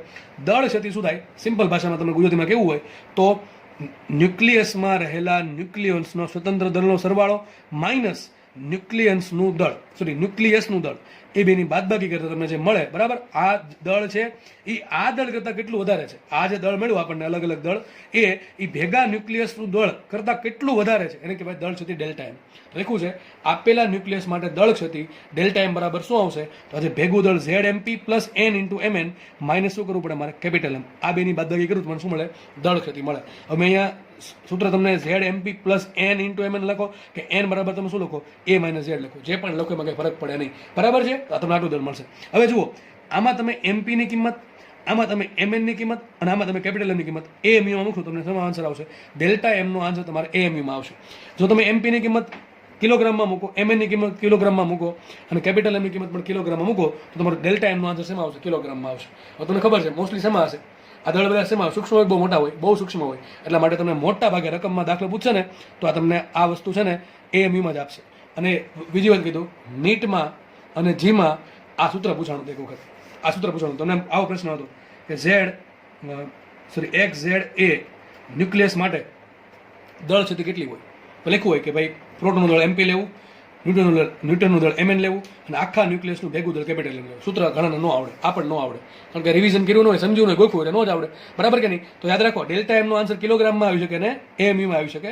કોના પર ડિપેન્ડ કરે? આ ત્રણેયના દળ તમે શેમાં કયા એકમમાં મૂકો એના પર ડિપેન્ડ કરે. મોટા ભાગે આ દળ બધા આપણને ખબર છે. MP કેટલું હોય હમણાં કીધું હતું, MP હોય 1.007 AMU, બરાબર છે? MN કેટલા હોય? 1.008 AMU. અને આ તો કોના પર ડિપેન્ડ કરે? કેપિટલ કોના પર ડિપેન્ડ કરે? કયું ન્યુક્લિયસ છે? ઓક્સિજનનું છે કે હાઇડ્રોજનનું છે કે સોડિયમનું છે, ક્લોરિનનું છે કે યુરેનિયમનું, કોના પર ડિપેન્ડ કરશે? બરાબર, એના પર ડિપેન્ડ કરશે, બરાબર. હમણાં આપણે કીધું હતું M proportional to A, યાદ કરો લાસ્ટ લેક્ચરમાં. M proportional to શું હોય? A હોય. તો ખાસ દળ ક્ષતિ કોઈને તકલીફ પડવી જોઈએ નહીં, બરાબર છે? દળ ક્ષતિ એકદમ ઈઝી વસ્તુ છે. ખાસ આજે સમજાયું છે અલગ પાડવાવાળું, એ બહુ જરૂરી છે, બરાબર. ઓકે, ચલો આપણે આગળ વધીએ. હવે આપણને દળ ક્ષતિ મળી ગઈ છે. દળ ક્ષતિ પરથી મેં હમણાં જે લાસ્ટ થિયરી ભણાવી આપણે ભણવાની છે કે માનો કે મારી પાસે ડેલ્ટા એમની દળ ક્ષતિ આવી, તો દળ ક્ષતિ આવે છે એને અનુરૂપ કંઈક ઉર્જા મળી હશે. આ દળ ક્ષતિ આવી શું કામ? અરે કારણ કે ઉર્જા મળે છે. આઇન્સ્ટાઈનનું શું કીધું હતું કે ભાઈ જ્યારે દળનું ઉર્જામાં રૂપાંતરણ થાય ત્યારે દળ ઘટે કે ન ઘટે? બરાબર, દળ ઘટશે, સીધી વાત છે. જે દળ ઘટ્યું છે એ ઘટીને કેમને નથી ગયું. હકીકત અહીંયા શું થાય છે? દળનું સંરક્ષણ થાય છે ઉર્જા સ્વરૂપે. દળનું સંરક્ષણ થયું. ઘણા કહેશે દળ તો ઘટી ગયું. દળ નથી ઘટ્યું ભાઈ, દળ ઘટ્યું અને સામે ઉર્જા મળી. કેટલી ઉર્જા મળે? કાલે હમણાં લાસ્ટ થિયરી સમજા કે મારી પાસે M દળ છે, એનું રૂપાંતરણ થાય તો કેટલી ઉર્જા મળે? E બરાબર mc² ઉર્જા મળે. તો અહીં કેટલું દળ વધારાનું છે? ડેલ્ટા એમ છે, બરાબર છે? ડેલ્ટા એમ છે, એ ડેલ્ટા એમ જે છે એને અનુરૂપ કેટલી ઉર્જા? તો લખ્યું છે ન્યુક્લિયસની દળ ક્ષતિ ડેલ્ટા એમ ને અનુરૂપ અથવા એની સમતુલ્ય ઉર્જા કેટલી હશે? E બરાબર ડેલ્ટા mc². જો તમે સૂત્ર વાપરો E બરાબર ડેલ્ટા mc² તો તમારે ડેલ્ટા એમની કિંમત મૂકવી પડે ફરજિયાત કિલોગ્રામમાં, સીની કિંમત મૂકવી પડે મીટર પર સેકન્ડમાં, તો તમને ઈનો આન્સર જૂલમાં આવશે. પણ મેં તમને કીધું હતું આ બધા આન્સર કેવા આવશે? બહુ સૂક્ષ્મ, એટલે આપણે આ રીત નહીં વાપરીએ, બીજી આપણે રીત વાપરીએ. હમણાં તમને એમ કીધું હતું કે ભાઈ એક U જેટલું દળ હોય તો એને સમતુલ્ય ઉર્જા કેટલી હોય? 931 મેગા ઇલેક્ટ્રોન. કેટલી હોય? 931 મેગા ઇલેક્ટ્રોન વોલ્ટ. પણ માનો કે મારી પાસે દળ તો કેટલું છે? ડેલ્ટા એમ MU, તો ત્રિપદી મૂકો ડેલ્ટા એમ U, આ U એકમ છો ને સમતુલ્ય ઉર્જા કેટલી? શું કરવાનું? ડેલ્ટા એમ ગુણ્યા 931. હમણાં કીધું એ પ્રમાણે, બરાબર. પણ ડેલ્ટા એમ શેમાં હોવું જોઈએ? AMU માં હોવું જોઈએ. બે સૂત્ર છે, આઈ ચાલે ને આઈ ચાલે. કયું વાપરશું આપણે? મોટા ભાગે આ જ વાપરશું, કારણ કે ડેલ્ટા એમમાં તમને શેમાં આપ્યું હશે? મોસ્ટલી યુમાં જ આપ્યું હશે. તો એ લખ્યું છે, બે સૂત્ર સાચા જ છે, બેમાં કંઈ ફરક નથી. પણ આ તમને જૂલમાં આન્સર આપે ને આન્સર આપે તમને મેગા ઇલેક્ટ્રોનમાં. લખ્યું છે જો ડેલ્ટા એમ AMU અથવા યુમાં હોય તો ડેલ્ટા એમને સમતુલ્ય ઉર્જા શું આવશે? તો E બરાબર આવશે delta M into 931 mega electron. આ ક્યાંથી આવ્યું? અહીંથી આવ્યું, શાકભાજી વાળો ભાવ કે એક યુ માટે ઉર્જા કેટલી મળે? 931 મેગા ઇલેક્ટ્રોન વોલ્ટ. તો ડેલ્ટા એમ યુ માટે કેટલી ઉર્જા મળશે? 2 નો ગુણાકાર. થઈ ગયું? ઓકે, ચલો. હવે આજે આપણને ઉર્જા મળી કેટલી? Delta M into 931 mega electron volt. એને શું કહેવાય? એને કહેવાય ન્યુક્લિયસની બંધન ઉર્જા. સર દરેક ચેપ્ટરમાં બંધન ઉર્જા આવે સાલી. લાસ્ટ ચેપ્ટરમાં બંધન ઉર્જા આવી, આ ચેપ્ટરમાં બંધન ઉર્જા આવી. હવે તમને ફિલિંગ આવી જોઈએ બંધન ઉર્જા શું છે? બંધન ઉર્જા એટલે કે બંધનમાં રાખનાર ઉર્જા, બરાબર. કોને બંધનમાં રાખે? લાસ્ટ ચેપ્ટરમાં તો ઇલેક્ટ્રોન રાખતા હતા, આ ચેપ્ટરમાં કોને રાખે? ચલો સમજીએ. તો આપણને આજે ઉર્જા E મળે છે. જો ખાસ સમજો, હું તમને 1 by 1 સમજાવું છું. પહેલા આપણે શું શોધ્યું? દળ ક્ષતિ શોધી. પછી બીજા સ્ટેપમાં શું કર્યું? બીજા સ્ટેપમાં આપણે દળ ક્ષતિને અનુરૂપ ઉર્જા કેટલી મળે એ શોધીએ છીએ, બરાબર. ત્રીજા સ્ટેપમાં શું કરીએ સમજો. હવે આજે ઉર્જા મળી આપણને કઈ કેટલી? Delta M into 931 mega electron volt. આ ઉર્જાને કહેવાય બંધન ઉર્જા. કોની? ન્યુક્લિયસની. કોની કહેવાય? ન્યુક્લિયસની બંધન ઉર્જા. Binding energy of nucleus. શું કહેવાય? Binding energy of nucleus. અને નામ આપ્યું in short EB. EB, B for binding, E for energy. તો આને કહેવાય ઈબી. સૂત્ર શું આવ્યું? ઈબી બરાબર ડેલ્ટા એમ સી સ્ક્વેર.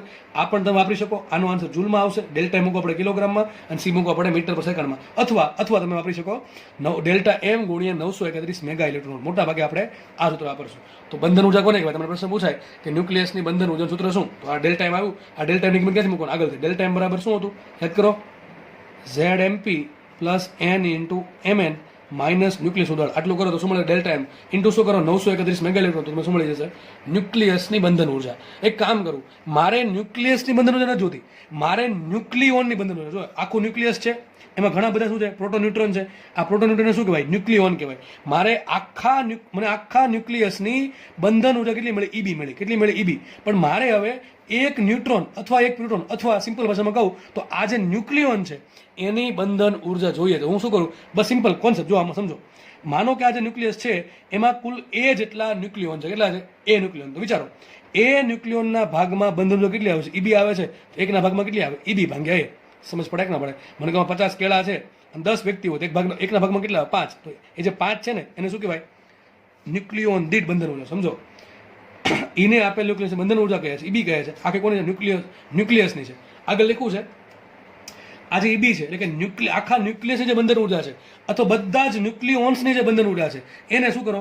ન્યુક્લિયસમાં રહેલા ન્યુક્લિયોનની કુલ સંખ્યા, કેટલી સંખ્યા એ વડે ભાંગતા ન્યુક્લિયોન દીઠ બંધન ઉર્જા, એટલે કે બાઇન્ડિંગ એનર્જી પર ન્યુક્લિયોન. શું કહેવાને? બાઇન્ડિંગ એનર્જી પર ન્યુક્લિયોન. યાદ રાખો, દીઠ શબ્દ શું કરવાનું? ભાગાકાર આવે મળે. તો શું કરો? મારી પાસે આખા ન્યુક્લિયસની કુલ બંધન ઉર્જા છે ઈબી.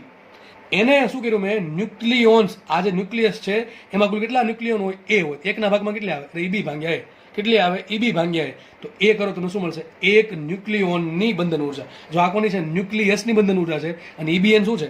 બાઇન્ડિંગ એનર્જી પર ન્યુક્લિયોન. બાઇન્ડિંગ એનર્જી પર ન્યુક્લિયોન.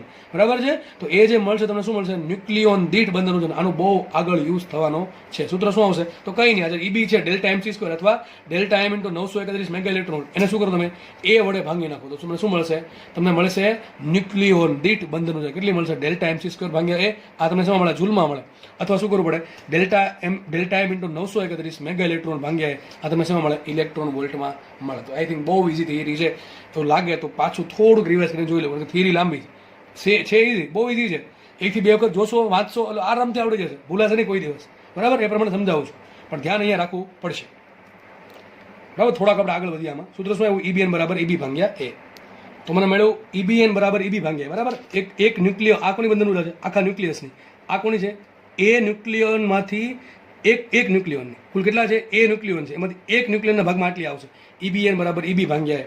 તો ઈબી બરાબર શું હોય? ઘણી વખત છે ને તમને ઈબી આપી દેશે, સોરી ઈબીએન આપી દેશે, જરૂર પડે ઈબી. ઈબી બરાબર શું હોય? ઈબીએન ગુણ્યા. સિમ્પલ વિચારો ને, એક ન્યુક્લિયોનની કેટલી છે? ઈબીએન છે. એમાં તમારી પાસે એ ન્યુક્લિયન હતું, બેની ગુણાકાર શું મળે? આખા ન્યુક્લિયસની અથવા કુલ એ ન્યુક્લિયોન્સની બંધન ઉર્જા. હવે સર બંધન ઉર્જા તમે ક્યારે ના કરો, પણ બંધન તો કંઈ દેખાતું નથી. સમજીએ હમણાં. જો મેં તમને હમણાં કીધું હતું, આપણે લાસ્ટ લેક્ચરમાં સમજ્યા છીએ કે ભાઈ ન્યુક્લિયોન વચ્ચે એક બળ લાગે. કયું બળ લાગે? Strong nuclear force. કયું બળ લાગે? Strong nuclear force. લખ્યું છે સિગ્નિફિકન્સ ઓફ ઈબીએન.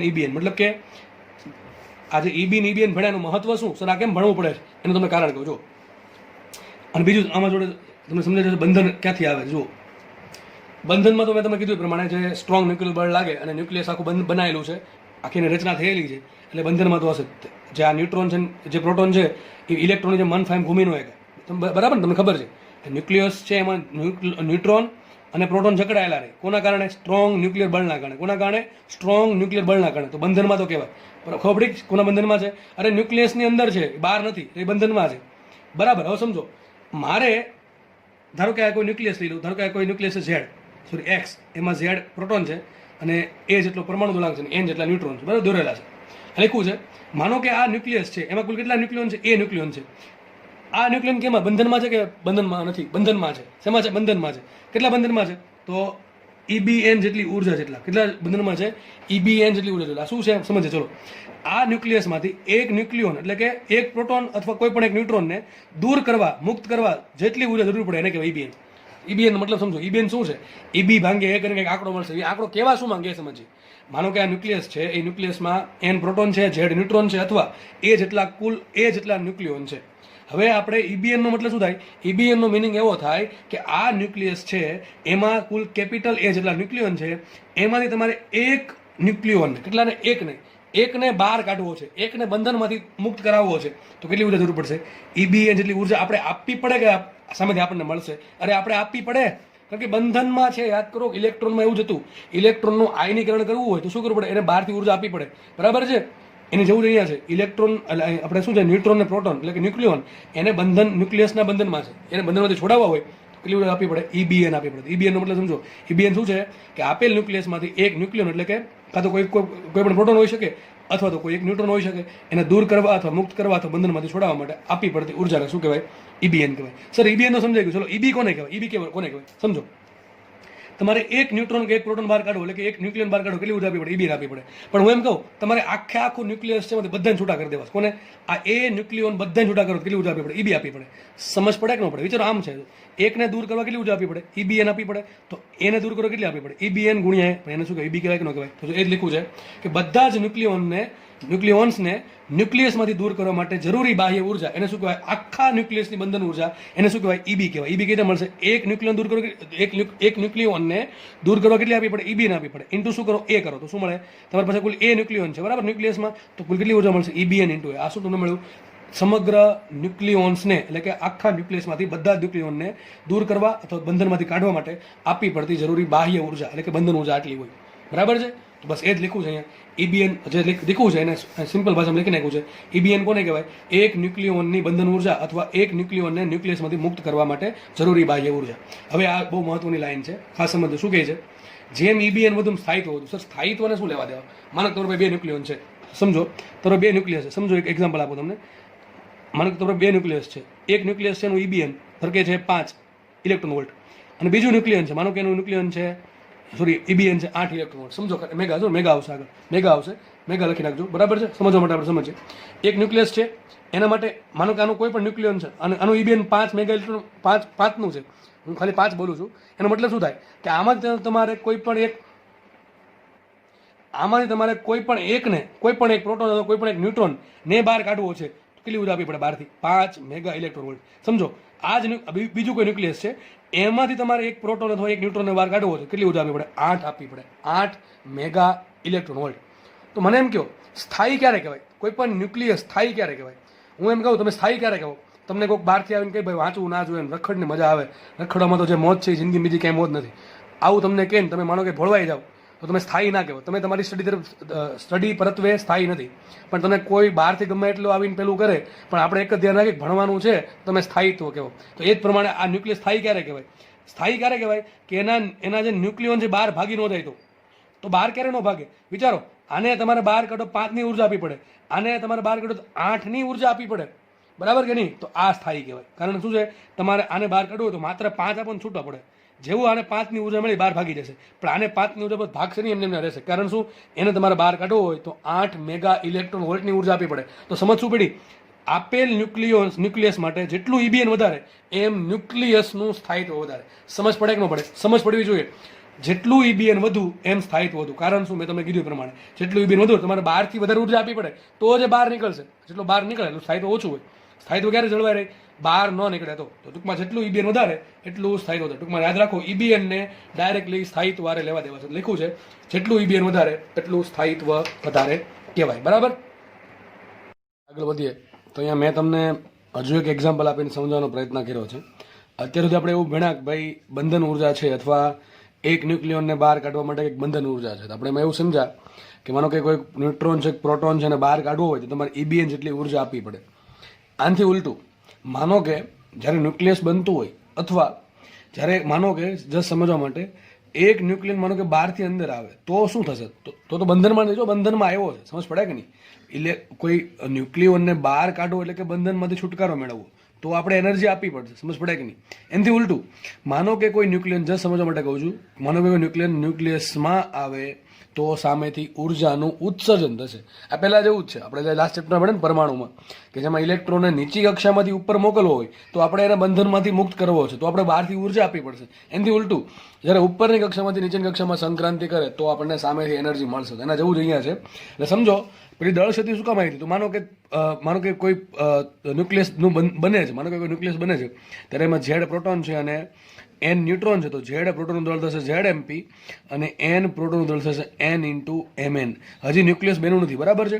આ ઝેડ પ્રોટોન અને એન ન્યુટ્રોન જ્યારે ભેગા થતા હોય, બરાબર, ત્યારે પછી ન્યુક્લિયસ બનશે. અને આ જે ન્યુક્લિયસ બનશે ત્યારે ઉર્જાનું કંઈક ઉત્સર્જન થશે. કેટલી ઉર્જાનું? તો ડેલ્ટા એમ કેટલા કુલ છે? આ ઝેડ ને એન કુલ ભેગા થઈને બનશે એ ઇન્ટુ ઈબીએન જેટલી ઉર્જાનું ઉત્સર્જન થશે, જેને આપણે સિમ્પલ ઈબી કહીએ છીએ. બરાબર છે. તો આઈ થિંક તમને ખ્યાલ ખબર પડી ગયો છે કે શું છે એક્ઝેક્ટલી. આગળ પરમાણુ ચેપ્ટર છે એના જેવું અહીંયા છે કે જ્યારે ન્યુક્લિયોનને બહાર કાઢવા હોય, ન્યુક્લિયસમાંથી બહાર કાઢવા હોય, એટલે કે ન્યુક્લિયસના બંધનમાંથી મુક્ત કરવા હોય, તો આપણે એક ન્યુક્લિયોન દીઠ ઈબીએન જેટલી ઉર્જા આપવી પડે.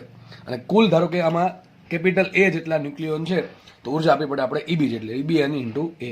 આનાથી ઉલટું જ્યારે ન્યુક્લિયોન ભેગા થઈને ન્યુક્લિયસનું સર્જન કરતા હોય ત્યારે ઉર્જાનું ઉત્સર્જન થશે.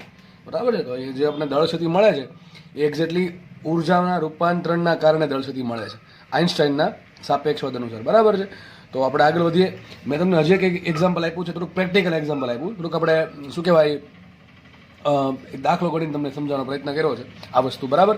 જો શું છે, માનો કે ડ્યુટેરોન છે, ડ્યુટેરોન, બરાબર છે. ડ્યુટેરોનમાં શું હોય? તો ઝેડ બરાબર એટલે એમાં એક પ્રોટોન હશે અને એમાં એક ન્યુટ્રોન હશે. ન્યુટ્રોનની સંખ્યા 1 છે અને પ્રોટોનની સંખ્યા પણ 1 છે ડ્યુટેરોનમાં. હાઇડ્રોજનમાં પ્રોટોન 1 હોય, ન્યુટ્રોન 0 હોય. અને ટ્રિટિયમમાં પ્રોટોન 1 હોય અને ન્યુટ્રોન 2 હશે. મેં તમને જસ્ટ ડ્યુટેરોનનું એક્ઝામ્પલ આપ્યું છે. હવે તમે ડ્યુટેરોનની દળ ક્ષતિ ફાઇન્ડ કરશો, એના માટે શું કરવું પડે? આ એક પ્રોટોનનું દળ અને એક ન્યુટ્રોનનું દળ, બેયનું ભેગું દળ કેટલું થાય છે? બરાબર છે. Z MP plus N into MN એ કરવાનું. એમાંથી જે ડ્યુટેરોન ન્યુક્લિયસનું દળ છે, ડ્યુટેરોનના જે ન્યુક્લિયસનું દળ છે એ બાદ કરશો તો દળ ક્ષતિ મળશે ડેલ્ટા એમ બરાબર 0.0024 યુ. કેટલી મળે? 0.0024 યુ એટલે કે એએમયુ. આટલી દળ ક્ષતિ મળે. બરાબર છે મને? તો હવે મારે શોધવું છે આ ડ્યુટેરોન માટે બંધન ઉર્જા કેટલી અથવા ઈબીએન કેટલું, એકમ ન્યુક્લિયોન દીઠ બંધન ઉર્જા કેટલી. ચલો તો મારે કામ કરીએ. પહેલું સ્ટેપ કયું? ડેલ્ટા એમ શોધો. ડેલ્ટા એમ મળી જાય પછી બીજું શું કરો? જો ડેલ્ટા એમ તમને યુ સ્વરૂપે મેળવવું હોય તો એમાંથી તમારે ઈબી શોધવું. સૂત્ર શું આવે? ઈબી બરાબર આવશે delta M into 931 mega electron volt. બીજું એક સૂત્ર છે ઈબી બરાબર ડેલ્ટા એમ ચીઝ આ ક્યારે વાપરવાનું? જ્યારે તમને ડેલ્ટા એમ કિલોગ્રામમાં મળે, સીની કિંમત આપણે એસઆઈમાં મૂકશું મીટર પર સેકન્ડમાં, તો મને ઈબી જૂલમાં મળે. ટૂંકમાં તમારે બંધન ઉર્જા જૂલમાં શોધવી હોય તો મૂકવું પડે delta M into C square. છે ડેલ્ટા એમ તમારે કિલોગ્રામમાં મૂકવાનું. પણ મોસ્ટ કેસમાં તમને ડેલ્ટા એમની કિંમત છે ને યુ સ્વરૂપે મળશે, એએમયુ સ્વરૂપે, કારણ કે આ બધા દળ આપણને યુ સ્વરૂપે આપેલા હશે એટલા માટે. તો ડેલ્ટા એમ યુમાં મળી ગયું. તો આ સૂત્ર પરથી તમને બંધન ઉર્જા મળે અને ડેલ્ટા એમ ઇન્ટુ શું કરો? 931 મેગા ઇલેક્ટ્રોન વોલ્ટ કરો તો પણ તમને બંધન ઉર્જા મળે. ક્યાંથી આવ્યું? સિમ્પલ. પેલું એક યુ માટે ઉર્જા કેટલી હોય? 931 મેગા ઇલેક્ટ્રોન વોલ્ટ. તો ડેલ્ટા એમ અથવા તો 0.0024 યુ માટે કેટલી? તો 2 નો કરો ગુણાકાર. તો શું આન્સર આવશે? કંઈક આન્સર આવશે 2.24 મેગા ઇલેક્ટ્રોન વોલ્ટ.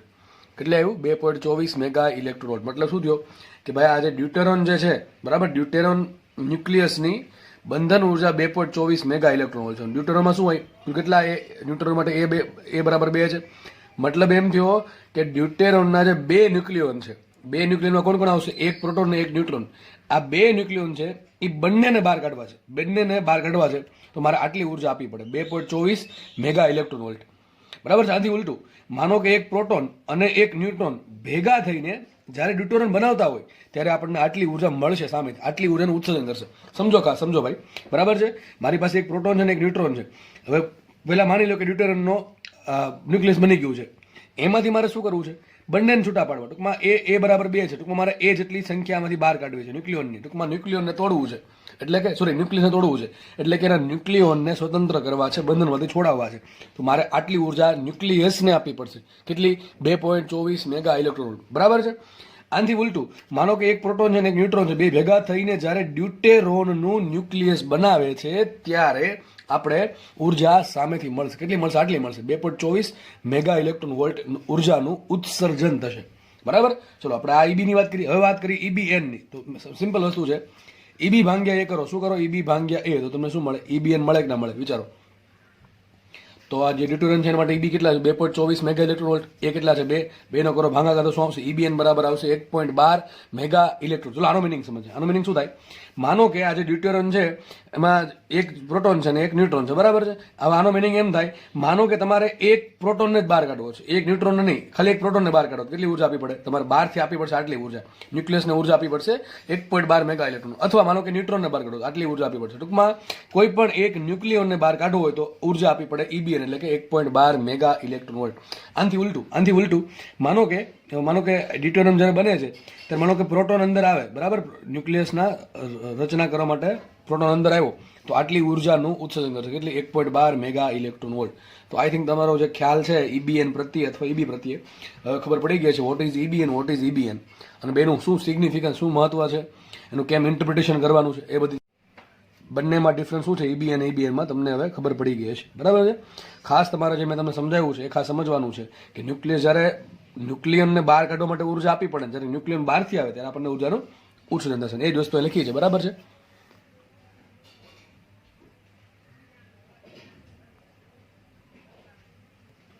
એ તમે જાતે પણ વાંચી શકો. ચલો શું લખ્યું છે?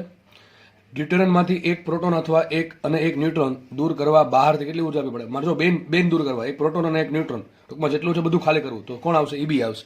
ઉર્જા આપવી પડે બહારથી એટલે 2.24 મેગા ઇલેક્ટ્રોન વોલ્ટની ઉર્જા આપવી પડે. આને શું કહેવાય? આ ન્યુક્લિયસની બંધન ઉર્જા કહેવાય, બરાબર છે.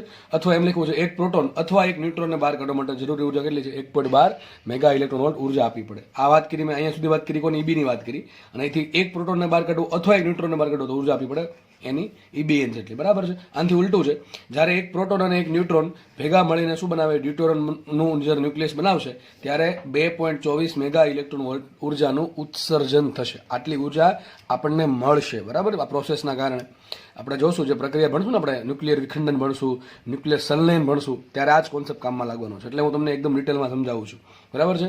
કારણ કે આ વસ્તુ બેઝિક છે, એકદમ બેઝિક વસ્તુ છે. આ ચેપ્ટરની બેઝિક વસ્તુ કહેવાય તો આ દળ ક્ષતિવાળો ભાગ, બંધન ઉર્જાવાળો ભાગ કે ઈબીએન વાળો ભાગ બહુ બેઝિક છે, બરાબર. એટલે મેં તમને અલગ અલગ રીતે સમજાવવાનો પ્રયત્ન કર્યો છે.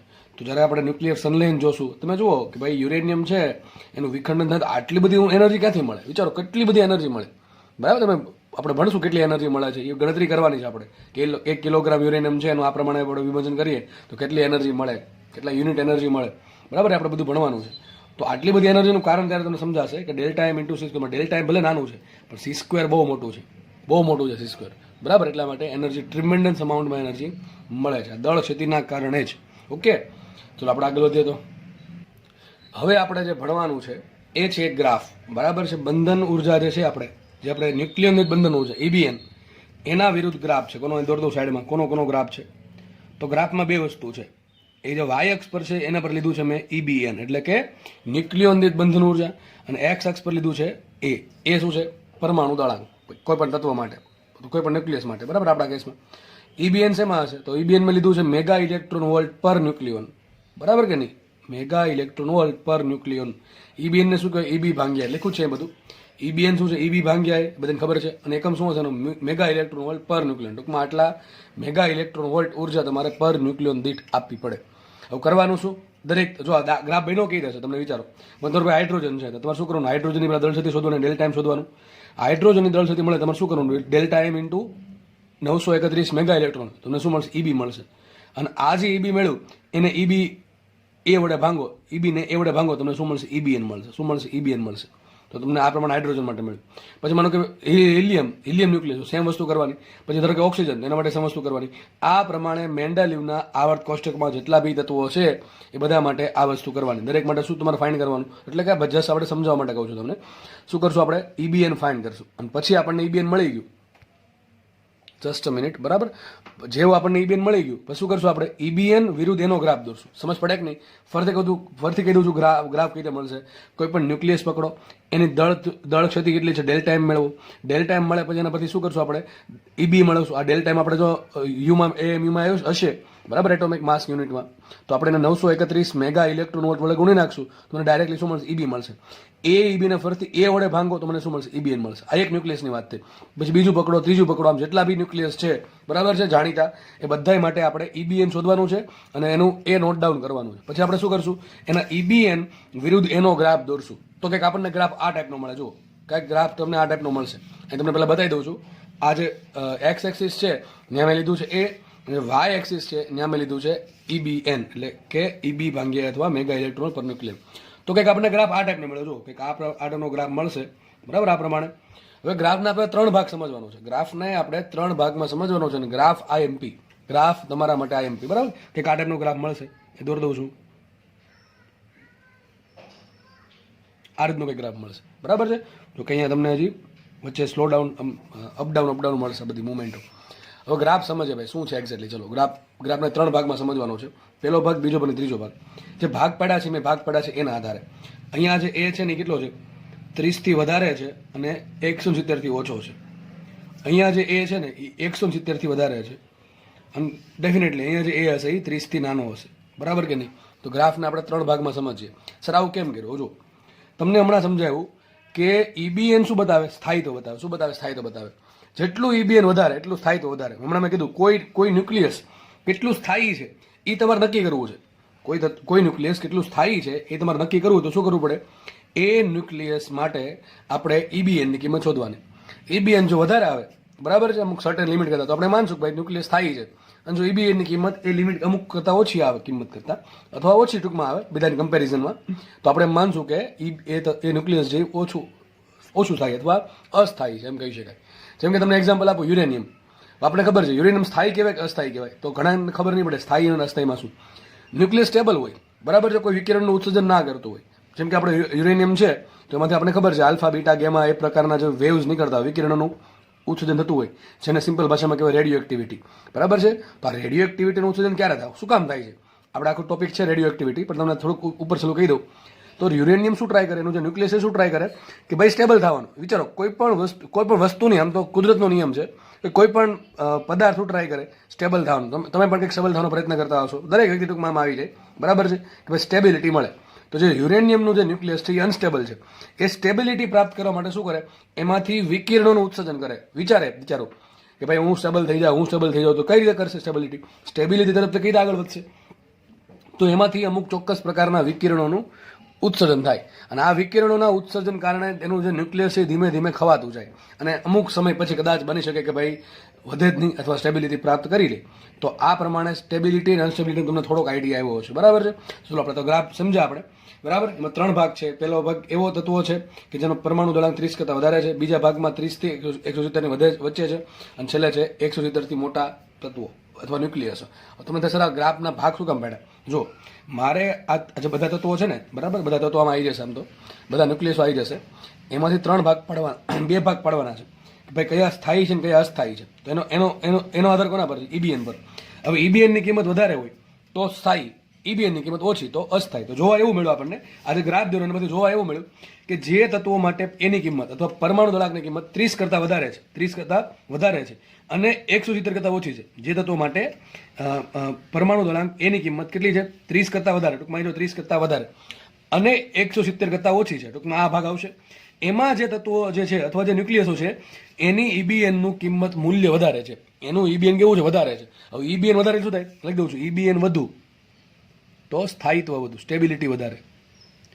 તો આ બધા તત્વો કેવા કહેવાય? સ્થાયી કહેવાય. કેવા સ્થાયી? કોના આધારે આપણે નામ આપ્યું? EBN ના આધારે આપણને ખબર પડી, બરાબર છે. એનું જે BBN નું મૂલ્ય છે બીજાની કમ્પેરિઝનમાં ઘણું વધારે છે, અને આ જે લગભગ ગ્રાફ છે લગભગ સ્ટ્રેટ લાઈન જેવો મળે છે, લગભગ સ્ટ્રેટ લાઈન જેવો મળે. આ તો આપણે ઇનશોર્ટમાં દોરવાનું થયું એટલે આ પ્રમાણે દોર્યો છે, બાકી લગભગ સ્ટ્રેટ લાઈન મળે. ટૂંકમાં આ તત્વો છે ને સ્ટેબિલિટી સારી છે, કારણ કે એનું EBN ની કિંમત વધારે છે. હવે 30 કરતાં ઓછા અને 170 કરતાં વધારે, ટૂંકમાં આ 2 ભાગની વાત કરું. એમાં જે તત્વો છે એ અસ્થાયી કહેવાય. કારણ શું અસ્થાયી? અરે સિમ્પલ વાત, અસ્થાયી હોવાનું કારણ શું? એનું જે EBN છે એની કિંમત કેવી છે? ઓછી છે, એટલા માટે એની કિંમત EBN ની કિંમત કેવી છે? ઓછી. આની EBN ની કિંમત ઓછી છે, જો ધીમે ધીમે ઘટે છે, અને અહીંયા પણ ધીમે ધીમે ઘટતી જાય છે, બરાબર છે. એટલા માટે 3 ભાગ પાડ્યા છે. તો પહેલા જો આ તત્વોનું શું કહેવાય? 30 થી 170 વચ્ચે સ્થાયી તત્વો કહેવાય. કારણ શું? EBN નું મૂલ્ય વધારે છે. વાત કરીએ 170 થી વધારે, આનો પરમાણુ દળાંક જો કેટલો બધો મોટો છે, આનો પરમાણુમાં ઘણા બધા ન્યુક્લિયસ હશે, બરાબર છે. કેટલા બધા ન્યુક્લિયોન છે? 170 કરતાં વધારે ન્યુક્લિયોન છે. તો એક તો આ કેવા તત્વો કહેવાય? અસ્થાયી તત્વો. અસ્થાયી કારણ શું? એનું EBN ની કિંમત ઓછી છે, જો દેખાય છે, ઘટતી જાય છે, એટલા માટે. અને બીજો એને કહેવાય ભારે તત્વો. ભારે ન્યુક્લિયસ. શું કહેવાય? ભારે ન્યુક્લિયસ. તો આ બધા ભારે ન્યુક્લિયસ છે, અને બધા કેવા છે? અસ્થાયી છે. કેવા છે? અસ્થાયી. હવે મેં તમને કીધું કોઈ પણ ન્યુક્લિયસ ટ્રાય શું કરે? સ્ટેબિલિટી પ્રાપ્ત કરવાની ટ્રાય કરે. ધ્યાનથી સમજો, બરાબર? બહુ ઇમ્પોર્ટન્ટ વાત કહેવા જઈ રહ્યો છું. તો સ્ટેબિલિટી પ્રાપ્ત કરવા માટે શું કરશે? હવે કંઈક તો કરવું પડશે ને. સ્ટેબિલિટી પ્રાપ્ત કરવી એટલે શું થાય? આ ભાગમાંથી આ ભાગમાં આવું, કારણ કે આ ભાગ એવો છે કે જેમાં સ્થાયિત્વ વધારે છે, સ્ટેબિલિટી છે. શું છે? સ્ટેબિલિટી. આ ભાગમાં સ્ટેબિલિટી છે. આ તત્વો જે છે મોટા મોટા તત્વો છે, ભારે તત્વો. કારણ શું? એ બહુ વધારે છે, 170 કરતાં વધારે, પણ પોતે અનસ્ટેબલ છે, એટલે રહી શકશે નહીં. તો એને ગમે એમ કરીને સ્ટેબિલિટી પ્રાપ્ત કરવી પડે. શું કરવું પડશે ખબર છે? જો હવે માનો કે બે વસ્તુ થઈ શકે. એક તો બીજા જોડે જોડાઈને મોટું તત્વ બનાવે, અથવા પોતે ભંગાઈ જાય. બે પોસિબિલિટી, હજી કહું છું, બે પોસિબિલિટી છે. એક સંલયન ને એક વિખંડન. સંલયન એટલે ભેગું થવું, બરાબર છે ને? વિખંડન એટલે ખબર જ પડી ગઈ, ટુકડા થવા. તો વિચારો, આ જે ન્યુક્લિયસ છે કેવા છે? મોટા મોટા તત્વો છે, બરાબર છે? માનો કે એક યુરેનિયમ છે ને એક થોરિયમ છે, બરાબર? બે ભેગા થાય, માનો કે બેનું સંલયન થાય તો શું બને?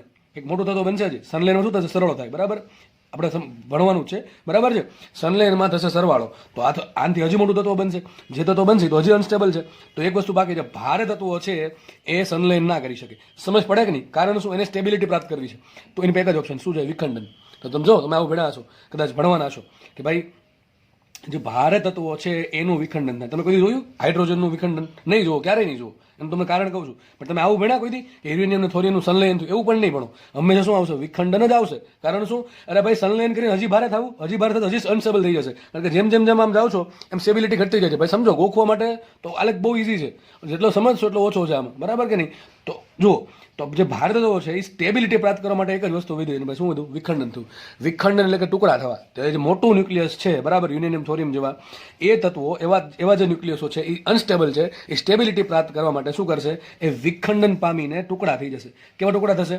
એવા પ્રમાણ ટુકડા થશે કે જે ટુકડા જે આવ્યા એનો જે પરમાણુ ભાર છે 30 ને 170 કંઈક વચ્ચે, ટૂંકમાં એની આસપાસ કંઈક હોય. આપણે ભણશું કેવા કેવા ટુકડા થઈ શકે, બરાબર છે? પણ આ ન્યુક્લિયર વિખંડન છે. હવે તમને ખબર પડી ગઈ જોઈએ કે ભારે ન્યુક્લિયસનું કેમ ન્યુક્લિયર વિખંડન થાય છે, બરાબર? કારણ કે એને સ્ટેબિલિટી પ્રાપ્ત કરવી છે. સ્ટેબિલિટી પ્રાપ્ત કરવા સંલયન તો કરી શકશે નહીં, કારણ કે હજી મોટું ન્યુક્લિયસ બનશે. હજી મોટું ન્યુક્લિયસ બનશે તો હજી ઈબીએન ઘટશે ને, ઈબીએન ઘટશે એટલે અસ્થાયિત્વ વધે, સ્થાયિત્વ ઘટે. તો એની પાસે એક જ ઓપ્શન છે, ખંડન થઈ જાય. ખંડન થઈને નાના નાના ન્યુક્લિયસમાં આવી જશે. ટૂંકમાં આ રીજનમાં આવવાનો ટ્રાય કરશે. વાત કરીએ ભાઈ આની, તો આઈ થિંક આ બધાને ખબર પડી ગઈ હશે. હવે જો 0 થી 30 ની વચ્ચે, ટૂંકમાં 0 તો કોઈ નહીં હોય. પહેલાં કયું આવે? હાઇડ્રોજન આવે 1H1, બરાબર? તો ગ્રાફ 0 થી સ્ટાર્ટ ના થાય. પહેલી વાત તો ગ્રાફ 0 થી સ્ટાર્ટ થાય નહીં. ક્યાંથી સ્ટાર્ટ થશે? અહીંથી, બરાબર છે? કારણ કે આપણે પહેલું હલકું તત્વ કયું? સૌથી હાઇડ્રોજન, બરાબર છે? તો હાઇડ્રોજનથી લઈને છે 30 સુધીના જે પરમાણુ ભારની વાત છે, ઝેડની વાત નથી થતી, ધ્યાન રાખજો, બરાબર છે? તો પરમાણુ ભાર અથવા પરમાણુ દળાંક 30 હોય એવા તત્વો અસ્થાયી છે. કારણ શું? ઈબીએનની કિંમત ઓછી છે. કેવી છે? ઈબીએનની કિંમત ઓછી છે, પહેલી વાત આ. અને બીજું, હલકા તત્વો. હલકા કેમ? અરે ભાઈ એની કિંમત જો નાની છે એટલા માટે. એની કિંમત વધારે તો હલકા તત્વો, સોરી, એની કિંમત ઓછી તો હલકા તત્વો. એની કિંમત વધારે, સોરી, તો એ ભારે તત્વો, બરાબર છે? તો આ જે તત્વો છે એના માટે એની કિંમત કેવી છે? ઓછી. એટલે માટે કેવા? હલકા તત્વો, પણ કેવા છે? અસ્થાયી છે. કેવા છે? અસ્થાયી છે. વિચારો, માનો કે હાઇડ્રોજન છે ને હિલિયમ છે, હવે અસ્થાયી છે. હવે શું ટુકડા થઈ શકે? ટુકડા થઈને જશે ક્યાં? સૌથી નાના નાનું હાઇડ્રોજન છે, બરાબર? તો એની પાસે એક જ ઓપ્શન વધે કે ભાઈ આપણે શું કરીએ? સંલયન કરીએ. શું કરીએ? સંલયન. તમે જોજો, આપણે ભણવાનું છે હાઇડ્રોજનનું સંલયન, એનું હિલિયમમાં રૂપાંતરણ થશે, બધું ભણશું આપણે, બરાબર છે? સૂર્યમાં, સનમાં જે છે ને આ જ પ્રોસેસ થતી હોય છે. તો આજે સંલયન થઈને શું કરે? મોટું ન્યુક્લિયસ બનાવે. મોટું ન્યુક્લિયસ બનાવીને એવું નહીં કે અહીંયા પહોંચી જશે, બરાબર છે? પણ એટલીસ્ટ એવું જ વિચારી શકે કે બે હાઇડ્રોજન ભેગા થઈને હિલિયમ બનાવે તો થોડી તો સ્ટેબિલિટી આવી.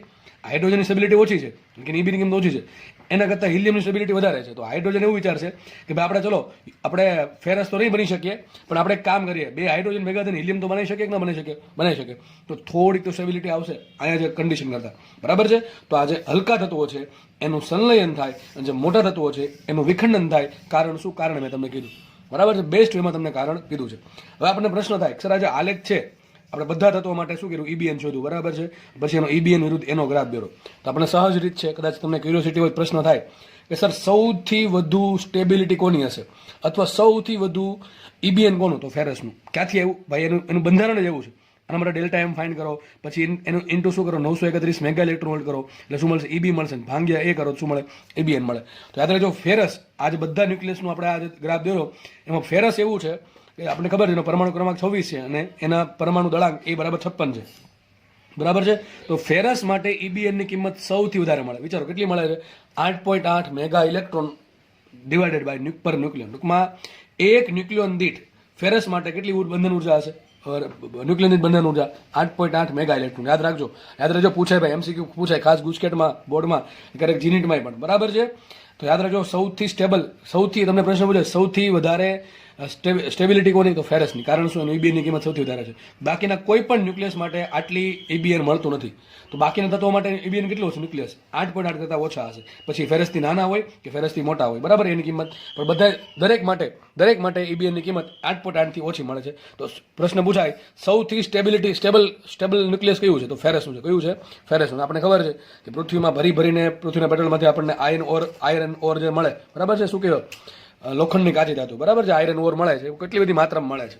અને આયરન જ એવું છે, એવું કંઈક શું કહેવાય તત્વ કે જે આપણને ઘણી બધી માત્રામાં મળી રહી છે પૃથ્વીના પેટાળમાંથી, બરાબર છે. તો આયરન સૌથી સ્ટેબલ છે કારણ કે એની બંધન ઉર્જા સૌથી વધારે, કેટલી? 8.8 મેગા ઇલેક્ટ્રોન વોલ્ટ પર ન્યુક્લિયન. તમને પ્રશ્ન પૂછાય કે આયરનની EB કેટલી મળશે કે નહીં મળે? શું કરવું પડે? EBN ઇન્ટુ કરો એ. તો EBN કેટલા છે? 8.8 મેગા ઇલેક્ટ્રોન વોલ્ટ ઇન્ટુ કરો 56, તો તમને શું મળશે? આયરનની EB મળશે. બંધન ઉર્જા સૌથી વધારે, બંધન ઉર્જા સૌથી વધારે નહીં આવ્યો ભાઈ, કારણ કે એની કિંમત બધા માટે અલગ અલગ હોય. ન્યુક્લિયરની બંધન ઉર્જાની વાત થાય છે. અને યાદ રાખજો સ્ટેબિલિટી માટે EB નહીં જોવાનું, શું જોવાનું? EBN જોવાનું. જેનું EBN વધારે એની સ્ટેબિલિટી વધારે, બરાબર છે. બંધન ઉર્જા તો તમે વિચારો યુરેનિયમની કંઈક વધારે હોય શકે આની કરતાં. કારણ શું? યુરેનિયમ માટે કંઈક EBN ની કિંમત ભલે ઓછી હોય પણ એની સામે એના જે એ છે એ કેટલા? 235, 234, 239, ઘણા વધારે હોય. એટલે આપણે જોવાનું શું છે? EBN જોવાનું. શું જોવાનું? EBN. આ તો તમને કદાચ આયરનની EB પૂછી નાખે તો આમ કરવાનું, EBN ગુણ્યા એ, બરાબર. તો આપણે અહીંયા રાખીએ. હવે અહીંયા જે મેં બીજા પેજમાં છે એ હું જે હમણાં બોલ્યો છું એ જ બધું લખેલું છે. કદાચ એવું બની શકે હું જેટલું બી બોલ્યો છું એમાં કદાચ ના હોય. તો તમને જે પણ વસ્તુ એવું લાગે કે લખવા લાયક છે તમારા માટે, તમારી રીતે, બરાબર છે, દરેક લોકોને અલગ અલગ પર્સપેક્ટિવ હોય એમાં. તમને જે લાગે કે લખવા લાયક છે, આમાં નથી લખેલું, એ તમારે લખી દેવું, બરાબર. એ તો તમને પહેલેથી કહેતો આવ્યો છું. તો હું જે ભણાવ્યું છે, જે હમણાં બોલ્યો છું એ જ વસ્તુ અહીંયા લખેલી છે, બરાબર. તો વ્યવસ્થિતાનું તમારે ચોપડામાં ઉતારવાનું રહેશે, લખવાનું રહેશે. ઓકે, ચાલો આપણે લેક્ચર અહીંયા રાખીએ. નેક્સ્ટ લેક્ચરમાં આપણે ફરી વખત મુલાકાત કરીશું. ધન્યવાદ. જય હિન્દ.